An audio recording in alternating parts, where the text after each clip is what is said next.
Olá, meus amados, a paz do Senhor a todos. Meus amados, hoje eu vou falar de um tema que é: a igreja passará pela grande tribulação? Meus queridos, uma pergunta que frequentemente surge quando se discute a escatologia é: a igreja passará pela grande tribulação? Lembro-me de uma pregação em que um renomado líder ensinou aos seus ouvintes como enfrentar esse período. Ele disse, abre aspas, não aceite o sinal da besta. Se o fizer, perderá para sempre a salvação, fecha aspas.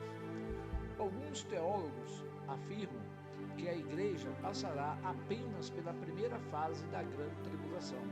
No entanto, o Senhor Jesus disse que devemos vigiar e orar o tempo todo para escapar de todas essas coisas que devem acontecer.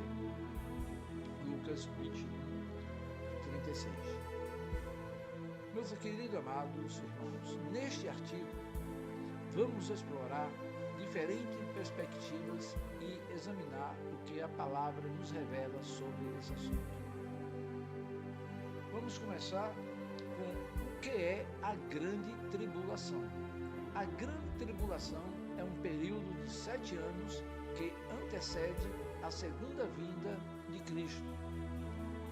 Nele haverá um grande sofrimento e perseguição para a humanidade, especialmente para os judeus e os cristãos. Esse período está descrito em detalhes no livro de Apocalipse, nos capítulos 6 a 19, e também em outras passagens proféticas do Antigo e do Novo Testamento.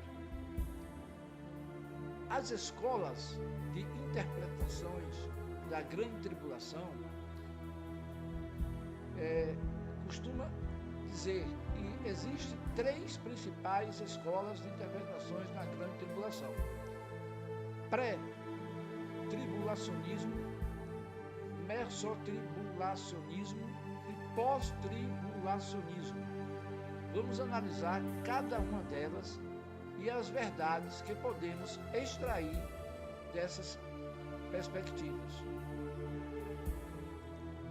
Primeiro, pré-tribulacionismo. Essa escola de interpretação defende o arrebatamento da igreja antes do início da grande tribulação. Os pré-tribulacionistas utilizam simbolismos e exemplos bíblicos, como a história de Enoque, Noé e Elias, para sustentar sua posição. Esses exemplos mostram que, através da sua fidelidade a Deus, esses indivíduos escaparam dos eventos de julgamentos que ocorreram em seus tempos. Da mesma forma, a igreja, como a coluna e firmeza da verdade, seria arrebatada antes do período de trevas que virá após o seu arrebatamento. A segunda, mesotribulacionismo. Essa perspectiva afirma que a igreja passará pela primeira metade da grande tribulação, mas será arrebatada antes da segunda metade, que será caracterizada pelos eventos mais intensos e pelas manifestações do anticristo. Os mesotribulacionistas apontam para passagens como Apocalipse 19, que retrata a noiva de Cristo no céu, enquanto a grande tribulação ocorre na terra como evidência de sua interpretação. A terceira é pós-tribulacionismo. Os pós-tribulacionistas acreditam que a igreja passará por toda a grande tribulação e será arrebatada imediatamente antes da segunda vinda de Cristo. Eles argumentam que a palavra de Deus, a Bíblia, menciona a ressurreição dos santos e dos seus arrebatamentos logo após a tribulação, como indicado em passagens como 1 Tessalonicenses 4, 16, 17 e Mateus 24, 29 e 31. Meus queridos, as verdades em cada perspectivas. Embora essas diferentes perspectivas tenham sua própria interpretações da grande tribulação, é importante reconhecer que todas têm verdades fundamentais em comum. Aqui estão algumas dessas verdades compartilhadas. Primeiro, a certeza da volta de Cristo. Todas as escolas de interpretação afirmam a segunda vinda de Cristo como um evento futuro, ainda que haja divergências sobre o momento exato do arrebatamento da igreja. Todas concordam que Jesus retornará em glória. Amém? A segunda, a importância da preparação e vigilância. Independentemente da perspectiva escatológica adotada, todas enfatizam a necessidade de estar preparado para o retorno de Cristo. Isso implica uma vida de santidade, obediência e vigilância espiritual, conforme instruído por Jesus em várias passagens bíblicas. A terceira, a vitória final de Cristo. Todas as escolas de interpretação reconhecem que no final Cristo triunfará sobre todos os poderes malignos, seja antes, durante ou após a grande tribulação. A esperança e a certeza da vitória final de Cristo são elementos essenciais compartilhados por todos os crentes. Meus queridos amados irmãos em Cristo, qual é a posição mais coerente com as Escrituras? Pronto. Para responder a esta pergunta, é preciso examinar as evidências bíblicas que apoiam ou contradizem cada uma das correntes de interpretação. Neste artigo, vamos apresentar apenas algumas delas, mas você pode encontrar mais informações em livros e sites especializados no assunto ao qual nós estamos abordando aqui agora. Meus queridos, a evidência a favor do pré-tribulacionismo são três. Primeiro, o pré-tribulacionismo é a corrente que mais persevera a doutrina da graça de Deus, pois mostra que a igreja não precisa passar por nenhum julgamento ou castigo divino, já que foi salva pela fé em Cristo e não pela obra. Outro ponto, o pré-tribulacionismo é a que mais se harmoniza com a iminência da volta de Cristo, pois mostra que ele pode vir a qualquer momento sem depender de nenhum sinal ou evento prévio. O outro aspecto seria o pré-tribulacionismo, é a que mais se alinha com as promessas de livramento de Deus para a igreja, pois mostra que ele vai protegê-la da ira vindoura, conforme afirma no versículos como 1 Tessalonicenses 1:10 e 5:9.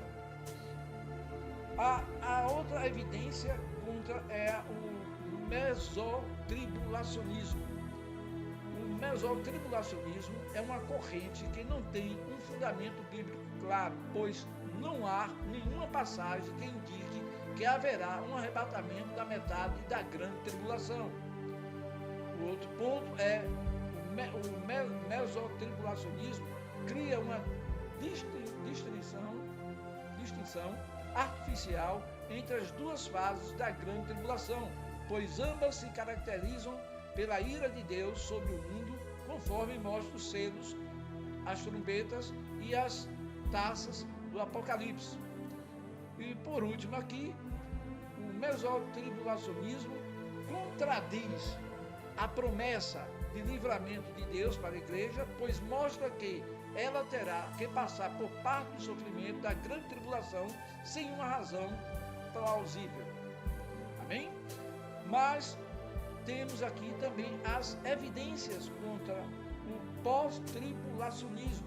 O pós-tribulacionismo é uma corrente que nega a doutrina da graça de Deus, pois mostra que a igreja passará pelo julgamento e castigo divino sobre o mundo, como se não recebesse salvação pela fé em Cristo. O outro ponto é o pós-tribulacionismo nega a iminência da volta de Cristo, pois mostra que ele só virá depois de vários sinais e eventos prévios, como o surgimento do anticristo, a marca da besta e as pragas do Apocalipse. E aqui, por último, o pós-tribulacionismo nega as promessas de livramento de Deus para a igreja, pois mostra que ele vai permitir que ela sofra toda a ira vindoura sem nenhuma proteção ou consolação. Meus amados, examinando as verdades bíblicas, eu diria que diante dessas diferentes interpretações é importante analisar as passagens bíblicas relevantes e permitir que a própria Bíblia interprete ela mesma. Ao invés de buscar o melhor sistema de interpretação, devemos buscar as verdades apresentadas nas Escrituras que honram a palavra de Deus e se harmonizam com ela. Apocalipse 3:10 diz: Jesus fez a promessa de guardar a igreja de toda a tentação que há de vir sobre todo o mundo. Essa promessa é extensiva a todas as igrejas e a todos os salvos. Amém? Apocalipse 19 diz, é uma passagem que merece atenção nesse contexto. Alguns críticos erroneamente, afirmam que as bodas do Cordeiro descritas neste capítulo deveriam ser retratadas em Apocalipse 4 e não no capítulo 19. No entanto, é importante notar que o livro de Apocalipse possui passagens parentéticas, ou seja, intercaladas com o capítulo 12 e a primeira parte do capítulo 19. Essas passagens mostram que a noiva de Cristo, que é a igreja, estará no céu enquanto ocorre a grande tribulação na terra. Apocalipse 4:5 além disso, Apocalipse 4:5 descreve uma visão celestial em que a igreja se apresenta diante do trono de Deus e do Cordeiro. Nessa visão, os crentes estão adorando a Deus, descrito como uma multidão de redimidos em todas as nações, tribos, povos e línguas. Essa cena surge que a igreja já está no céu antes da grande tribulação. Indo para 1 Tessalonicenses 4, 16, 17, outra passagem relevante se encontra onde o apóstolo Paulo descreve o arrebatamento da igreja. Ele diz: porque o Senhor mesmo descerá do céu com grande brado, a voz de arcanjo, ao som da trombeta de Deus, e os que morreram em Cristo ressuscitarão primeiro.